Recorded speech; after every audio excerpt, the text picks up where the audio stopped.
minutes. No human has survived at this altitude for this length of time before. Even if Eva survives, brain damage and organ failure are now a real possibility. There's Eva at over 30,000 feet in the ice crystal zone at the top of a storm cloud, being suspended by 6 kilograms of nylon called a paraglider. Her body was slumped to one side as she was unconscious. As she was leaning to one side, the glider developed a turn, a very long, lazy turn, and that's evidence from what we saw on the track log. So for about 40 to 45 minutes, she was doing very large and very smooth 360-degree turns. At minus 55 degrees Celsius, Eva's wing has iced over, and her harness is now heavy with hail. Suddenly, the wing stalls and collapses.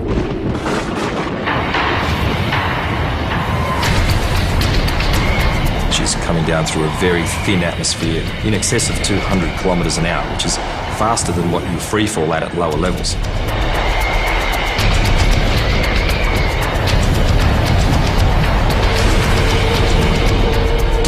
So short of the lines actually snapping, it doesn't get much worse than this. She hasn't got very many seconds to go before she runs into the ground. But after dropping nearly 3,000 meters, something miraculous occurs.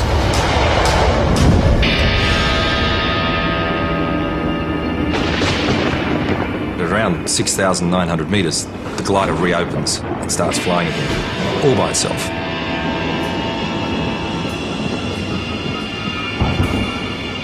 And Eva then at that point comes to. It's increased atmosphere, more oxygen, warmer conditions, her body has reanimated itself, and she's got a last chance now to survive and get away from this cloud.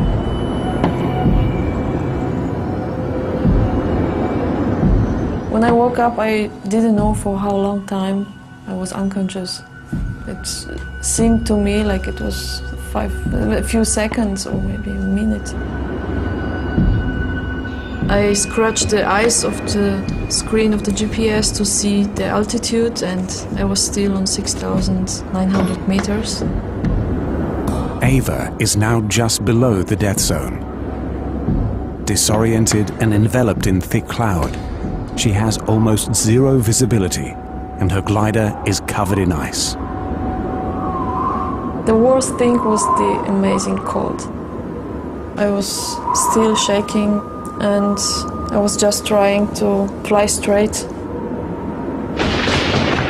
Now at the edge of the cloud, Eva is in danger of being sucked back into the storm cell.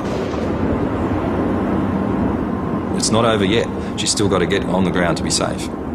She might have been slightly delirious, and that's where instinct and experience comes into play when you do things in an automatic mode.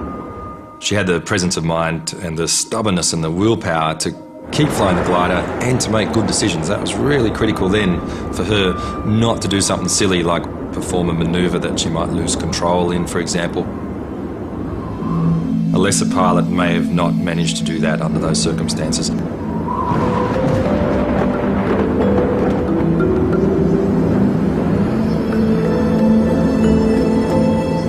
I knew I'm so close to death, and the only persons I was thinking about were my parents.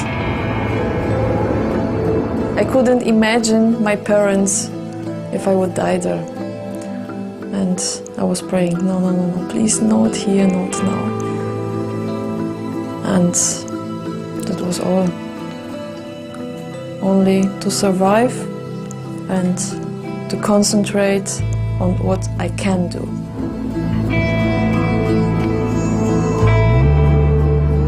It was so cold that I realized I have to do something to get down faster, otherwise I will not survive.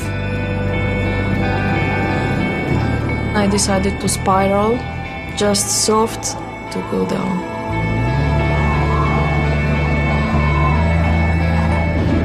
It's still a long flight to come down. I knew that the glider is full of water and ice, and it will be very dangerous. all the time I was fighting, I knew I will never give up. And it was actually the only thing, to concentrate what you can to do and don't give up.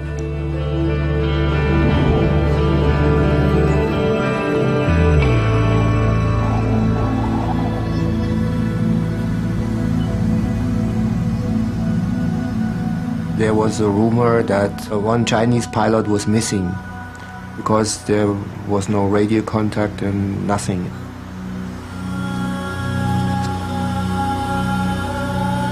The discovery of Zongping's body came as a bit of a shock to everybody. We had hoped he survived. The body of pilot He Zhongping was discovered 4 kilometers from where he was first sucked into the storm. The lightning strike had killed him instantly. That affected the entire community that was there in Manila at the time. All the pilots were extremely down about it, and of course the Chinese pilots were in quite a state of shock that had actually happened to one of their more mature pilots. That was something that was very unexpected.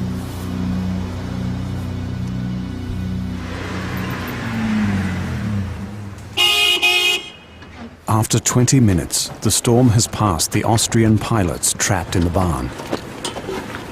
Now, under clear skies, the Austrian team leader reaches Gerald, and they begin their desperate search for Eva. We didn't know where we can look, but we tried to look around for the orange wing, maybe to see her.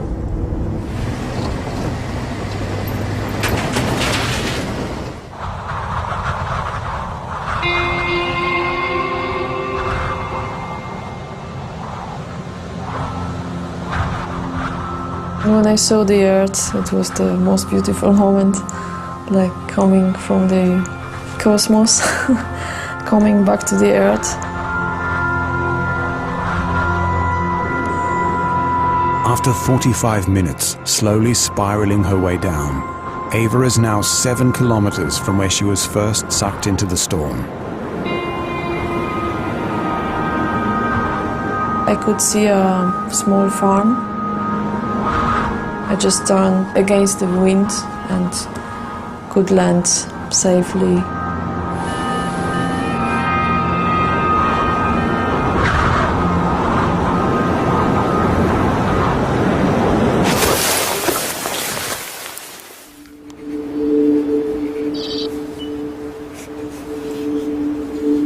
Eva has landed in an isolated paddock, far from main roads and her support team.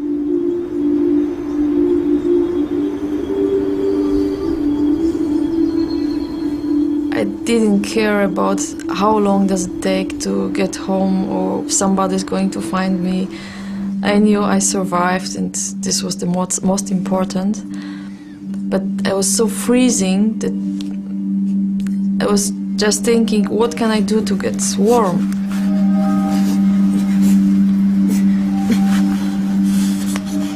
I started to run away to get warm, but I was too tired, so I just curled down.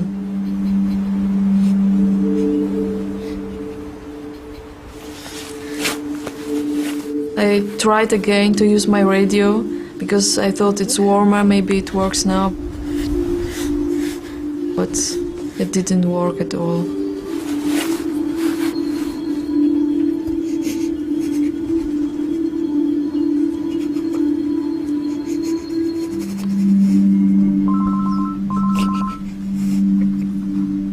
Suddenly I could hear my mobile phone. I forgot completely that I have it with me. Und da sagte ich auch direkt, Stefan, sag ich höre ein Freizeichen, was ich vorher nicht gehört habe. When I found it in my cockpit, I could hear Andreas Malecki, Eva! but the connection cut out.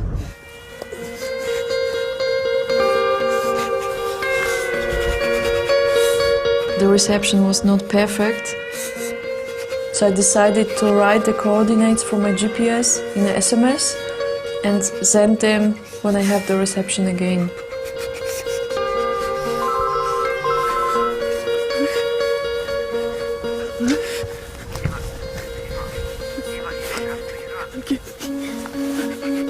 Ja, als ich dann Evas Stimme, so die ersten Worte von Eva am Telefon hörte, da passierte genau das, was ich jetzt auch verspüre. Ich bekam die Gänsehaut, das war einfach... Und sie sagte, mir ist kalt, kommt schnell. Sag ich, Eva, gib mir uns die Koordinaten von dir. 6, 5. I was so happy I have contact with my team and I could give them the coordinates. I knew they are coming.